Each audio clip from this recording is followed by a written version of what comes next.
질문 답변 시간을 갖겠습니다.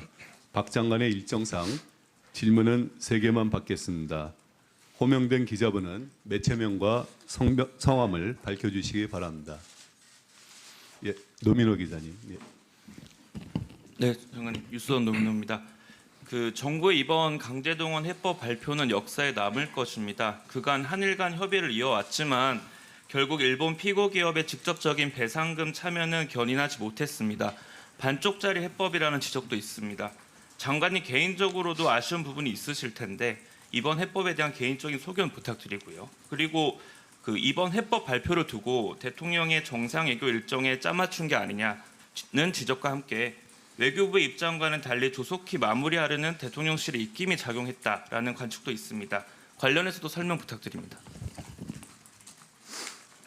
네, 이번 해법은 대한민국의 높아진 국력과 또 국위에 걸맞는 우리의 주도적인 그리고 대승적인 결단입니다. 정부가 이 문제를 도외시하지 않고 책임감을 가지고 과거사로 인한 우리 국민의 아픔을 보듬겠다는 의지의 표현입니다. 피해자들에게는 실질적 대안을 제시하고 과거를 기억하는 또 새로운 노력을 제시한 것입니다. 이것은 문제 해결의 끝이 아닌 진정한 시작이라고 생각을 합니다. 지금 엄중한 국제 정세와 글로벌 복합 위기 속에서 외교 또 경제 또 안보 모든 분야에서 한국과 일본 간의 협력이 대단히 중요합니다. 장기간 경색된 이런 한일 경색된 관계를 방치하지 않고 국익 차원에서 국민을 위해서 악순환의 고리를 끊어야 한다고 생각을 합니다. 이번 해법이 한일 양국에게 반목과 갈등을 넘어서 미래로 가는 새로운 역사의 기회의 창이 되기를 바랍니다. 그리고 이것이 마지막 기회라고 생각을 합니다. 아까 반쪽짜리라는 말씀을 하셨는데 저는 동의하지 않습니다. 물컵에 비유하면 물컵에 물이 절반 이상은 찼다고 생각을 합니다. 그리고 앞으로 이어질 일본의 성의 있는 호응에 따라서 그 물컵은 더 채워질 것으로 기대를 합니다. 그리고 질문 내용 중에 우리 외교부의 입장과 대통령실의 입장 말씀하셨는데 여러분 잘 아시다시피 윤석열 대통령께서는 한일 관계 개선을 위해서 강한 의지를 가지고 있습니다. 또 일본의 기시다 총리도 같은 생각을 가지고 있습니다. 저는 이것이 양국 관계의 미래를 위해서 역사가 나가야 할 방향이라고 생각을 합니다. 한일 그 두 정상은 작년에 뉴욕과 프놈펜에서 2차례 만나서 양국 정상이 강제징용 판결 관련해서 조속한 문제 해결의 의지를 표명한 바 있습니다. 또 이것을 위해서 외교 당국 간의 협의를 가속화하자는 데 의견이 일치했습니다. 정부는 피해자 측을 포함해서 국내 각계각층의 의견을 수렴하였습니다. 또 이걸 바탕으로 해서 한일 간의 공동 이익에 부합하는 합리적인 해결 방안을 마련하고자 속도감 있게 협의를 추진해 왔습니다. 오늘 그러한 과정을 통해서 저희들이 도출한 해결 방안을 발표하게 된 것입니다. 우리 국익을 추구하는 데 있어서 저희 외교부와 대통령실은 원팀으로 움직이고 있다는 말씀을 드립니다. 예, 다음으로 2번째 질문 받겠습니다. 예, 신 기자님. 장관님, KBS 신재입니다.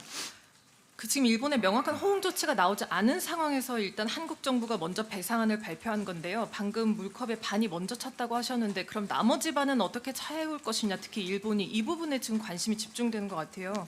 특히 재원과 관련해서 그럼 일본 기업도 배상에 확실하게 참여를 하게 되는 건지, 그러니까 결과적으로 한국 기업만 배상에 참여하게 되는 경우는 없는 거로 확신하시는지 궁금하고요. 지금 발표하신 내용을 봤을 때 일본에 비해서 한국이 너무 많은 양보를 한 것 아니냐, 이 협상 결과에 대해서 제기되는 비판에 대해서 어떻게 생각하시는지 궁금합니다.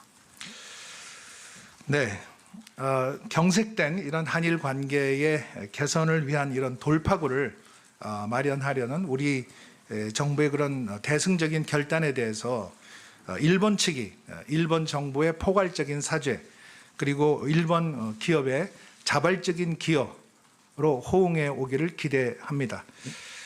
과거사에 대해서 일본으로부터 새로운 사죄를 받는 것이 능사는 아니라고 생각을 합니다. 일본이 기존에 공식적으로 표명한 그 반성과 사죄의 그 담화를 그 일관되고 또 충실하게 이행하는 것이 더 중요하다고 생각을 하고 있습니다. 일본 정부가 강제징용을 포함한 식민 지배 전체에 대한 통절한 반성과 또 마음으로부터의 사죄를 표명한 김대중 오부치 공동선언의 정신을 계승해 나가기를 바랍니다. 그리고 한일 관계의 그 미래지향적인 발전을 위해서 양국 경제계가 자발적으로 기여하는 방안을 검토 중인 것으로 알고 있습니다. 일본 정부도 민간의 자발적인 기여는 반대하지 않는다는 입장인 것으로 이해합니다. 예, 이제 시간상 마지막 질문을 받겠습니다. 예, 김은정 기자님. 예. 예, 잠깐 조선일보 김은주입니다.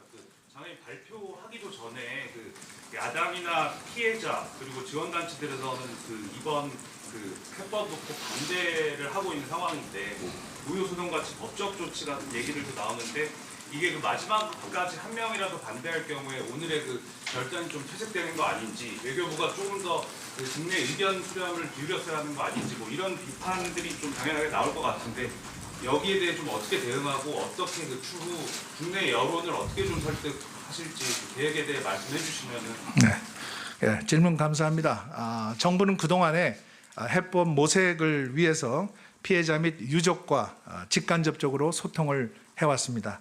또 다양한 방식으로 정부 구상에 대해서 설명을 드리고 이해를 구했습니다. 4차례에 걸친 민간 협의회 그리고 국회에서 있었던 공개 토론회 그리고 바로 얼마 전에 있었던 피해자 및 유가족들과의 단체 면담을 통해서 이해 당사자들의 의견을 진정성 있게 수렴해 왔습니다. 많은 유족분들께서 우리 정부의 구상에 대해서 이해를 표해 주셨고 또 상당수의 유족분들은 이 문제가 조속히 종결되기를 바란다는 의견을 주셨습니다. 정부와 또 저희 재단은 앞으로 이런 피해자 또 유족분들과 지속적으로 소통해 나갈 것입니다. 또 향후의 진전 상황을 충실하게 설명을 드리고 또 의사를 확인하는 노력을 계속해 나갈 예정입니다. 피해자 한 분 한 분을 직접 뵙고 또 진정성 있는 자세로 성실히 또 설명을 하고 또 이해를 구하는 노력을 지속해 나갈 것입니다. 예, 이상으로 오늘 기자회견을 마치겠습니다.